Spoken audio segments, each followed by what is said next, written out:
barkadang ito sa Marilao, Bulacan, tuloy raw ang karera kahit lubog sa baha ang mga motorsiklo. Eto namang si Kuya, nag-jet ski sa gitna ng baha sa Kamiling, Tarlac. Kahit saan mang dako ay baha ng mama. Para iwas bagot, napakanta naman ng lalaki ito dahil sa 5 araw na walang hintong ulan. Si Manong pedicab driver, hataw kung hataw sa pagdilig kahit heto't basang-basa sa ulan sa Cavite.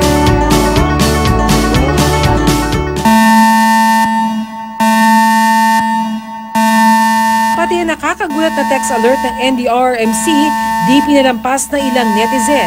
Biro ng isa, ang goal raw kasi na ahensya, iligtas tayo sa kalamidad pero patayin naman tayo sa gulat. #NewJowa raw si NDRRMC dahil sa palaging nag-a-update.